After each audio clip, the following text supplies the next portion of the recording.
Hey guys, it's GMAN here. Welcome back to our anime reaction. Today we're reacting to episode 10 of I'm the Evil Lord, the Galactic Empire. That is right. If you guys know, we've been reacting to the new episodes here and there. It depends on what the episode's about. Last few episodes have been more build-up episodes than anything else. And I've been reacting to everything on my Patreon. So if you do want the full length reaction, because I will be breaking this down for YouTube, check us out there and support us. But I'm looking forward to this episode. If you guys don't know, the source material for this actual anime and the anime adaptation has been absolutely amazing, and I'm really happy with the results of it. Compared to like beginning of the end, this thing is significantly better by long shot. But if you guys enjoyed my reaction here today, make sure to smash the like button, get subscribed, and let's get right on into it.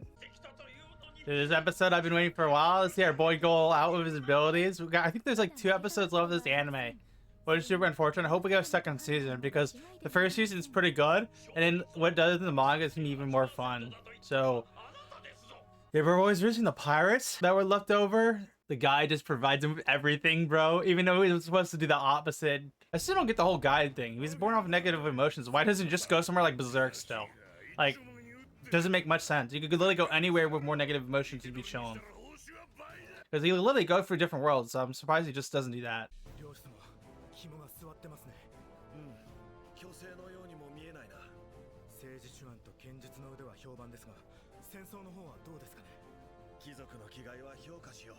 Also, the character designs compared to the main MC feels so weird. I feel like the character designs for the soldiers, I feel like 2000 anime compared to him, what he feels like modern anime design. You know what I'm saying?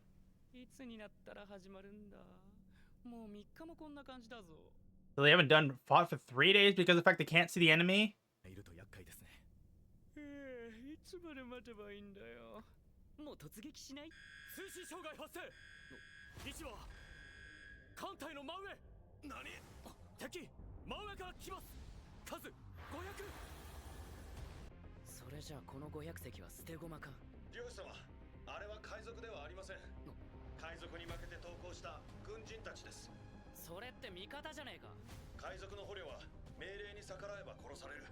So they're going up against former soldiers that are captives. Okay.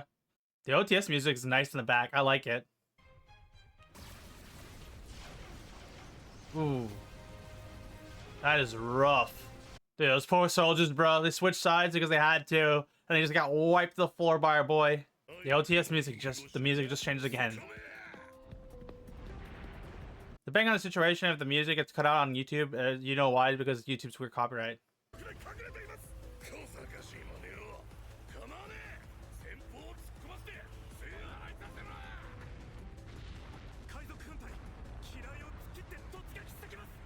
I was like, the cool thing about like sci-fi anime, you get to see how they would fight in space. Space mines, though. I've never think of that one. They mean got good soldiers that'll sacrifice themselves, even though they were supposed to be originally sent to like off him.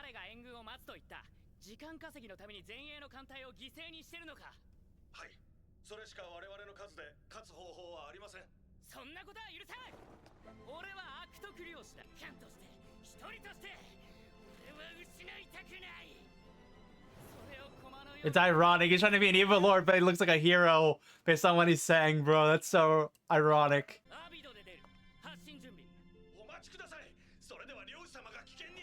Bro, stepping into the fray.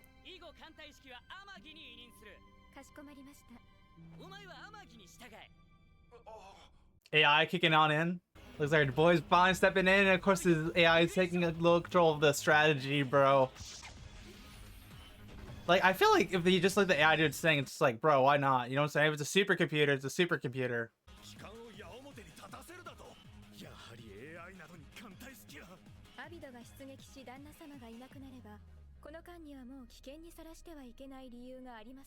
Bro, this puts AI in a positive light because she has to protect her master.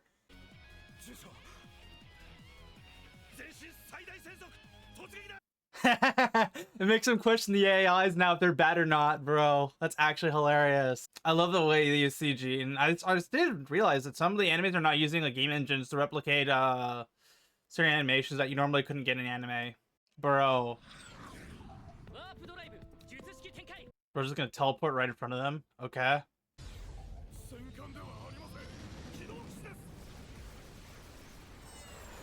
All their attacks gonna miss almost. It's fun seeing a good mecha anime, or just like a mecha anime at all, bro. It's fun. Dude, I don't really watch too many mecha anime, so seeing something be adapted like this is cool because isekai sci-fi. There's supposed to be another isekai I read recently that's getting an updated adaptation too. Like this one that I'm looking forward to. I forget the name of it though. I forget the name of the thing though. It's like some like sci-fi one where like the isekai gets isekai into a sci-fi fantasy. But it was like a ship game. But he gets an elf and some other chick. If you know what I'm talking about, you know what I'm talking about. But I'm looking for like it adapted. I don't remember the name of it though.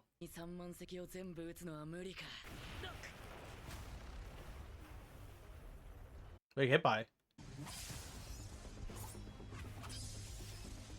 It looks like he's versing someone who's more skilled.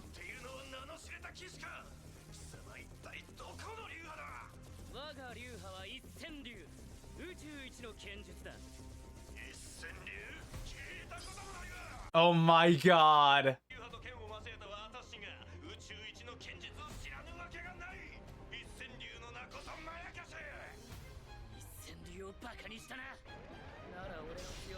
Oh my god, this guy's cooked now that he said that.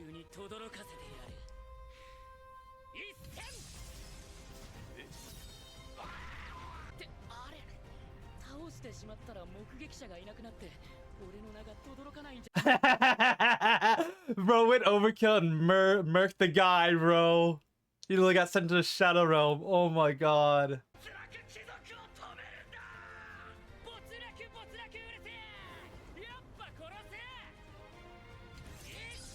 He's gonna wipe them all out this way. That technique is so stupid. You're literally just cutting space in space, bro. Like, you can just see him doing his thing. And it's so unfair.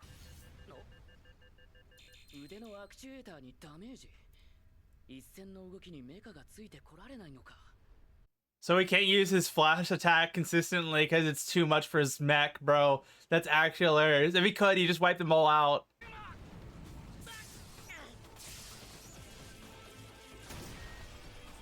Oh, this is a dire situation.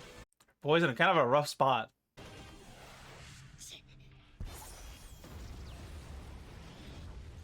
What happened? Wait, he got saved?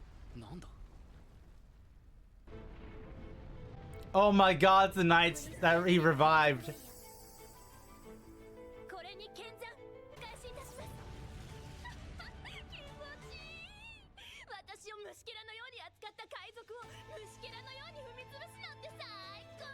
Bruh. She's getting her revenge. And it looks like she's a battle junkie to a degree.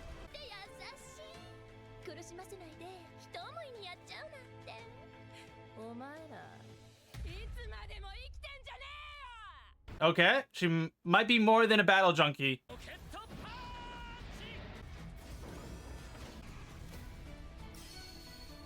So wait, he's got a new rocket punch? Oh my god, he's putting mana in it. He's making a weapon?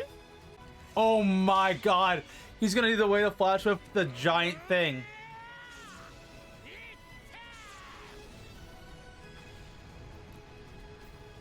Oh my god, bro. What?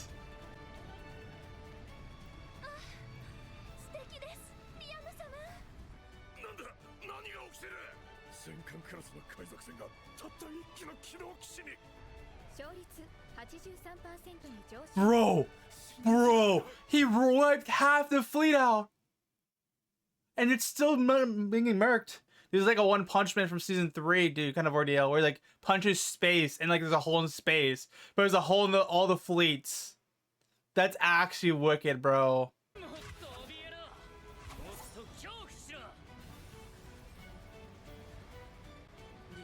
Oh my god, bro. This adaptation is so good. I'm so happy, bro. I am so happy, bro. Like, it doesn't feel the same level as the Eminence and Shadow kind of ordeal, but that was pretty insane nevertheless.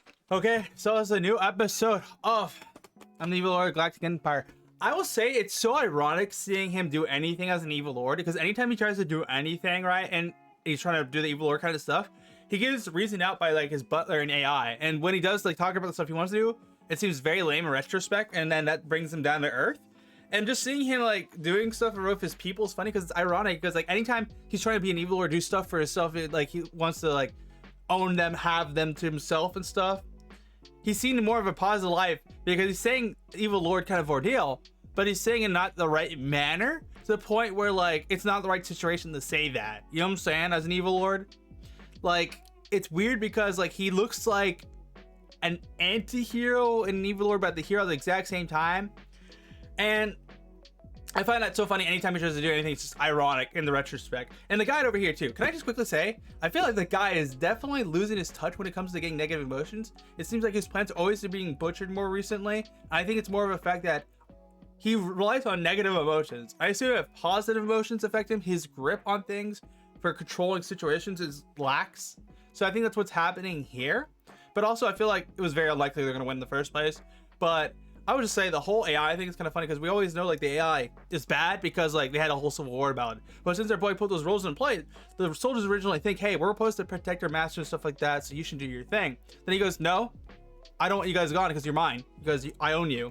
And then it's ironic because like they think, oh my god, the AI is taking control because she's like trying to not help the Lord. And it's on actually the retrospect that she's doing what she was told to do, so it contradicts what they said, because like then that means they're not doing what they're supposed to do either, which is protect the Lord. So it's just so funny seeing all this stuff mixed together, and those small details we mentioned earlier in the episode showing up now in this part. It's really good. It's really freaking good. And I would just say I love it how like this soldier that he versus a bunch of famous swords classes, and it seems like swordsmanship in space is very common because it seems very like effective. So them saying they verse a bunch of famous swordsmen, and of course his swordsman's the most not really commonly known because of the fact that he was a fake. As soon as he said that, it's a wrap, because our boy made fake into reality, and he's just literally cutting space in space to an absurd degree. Now it's not to the degree where like he can instantly win every fight, because it was implied like if he did like 7 slashes or something like that, he wiped up a bunch of people that. But in doing so, his mech can't hold up with his abilities, which I thought was a cool way of handicapping him, because it just makes it go show like, yeah, our old boy is OP, but he isn't OP to the degree where like he can do anything right now. So I assume he's definitely gonna upgrade his mech down the line, so I'll be interesting to see what happens with that. I'm really hoping we get a second season, because the second season gets more in these sci-fi battles, and I love seeing how they do stuff with space and fighting and stuff like space mines, the rocket fist and stuff, and then him just combining the rocket fist and seeing it slowly being implemented to his kit. Because remember, rocket fist originally was not interpreted right as like a rocket fist, which was not, and he was trying to do this, but now he's able to do the rocket fist with the new rockets. I assume he's upgraded it where he can connect it, but uses mana to connect the rest of his nerves. Like remember, he's using like robot stuff, then using the mana to get a feel for it, and then combining it with all of his other kit to do the flash. And keep in mind, it's like a normal sword could do a normal sword size. So if you make a giant ass sword in space with that technique, we saw the results. It was absolutely insane, and I absolutely love it. I want to see more of it. I'm hoping this anime gets more love next season. I really want to get next season love. And what happens is they do something with the Eminence Shadow where the adaptation was amazing, and all of a sudden they say, okay, so you saw us the first season, it was really good, but we put the whole budget into the next season. I want to see that next, because I'm really happy with the anime adaptation for this. Like compared to like the beginning and the end, it's an absolute joke. This is so much better. And like I love the way they're using the CGI. Like it's not as good as the CGI in the Country Bumpkin when they do the fights, but it's good enough to be the point where it doesn't feel too intrusive. I love how the character designs are doing, because like that like classic main character feel vibes are like more modern anime style, and then like the older sci-fi, the sci-fi characters we see for like the side characters are more like 2000 sci-fi characters. And I feel like that's appropriate because it's kind of the art style for sci-fi anime, you know what I'm saying? But yeah, this is a fantastic episode. Let me know what you guys' thoughts about this in the comments down below. I am so happy with that adaptation though. I'll see you guys from on. GMAN out.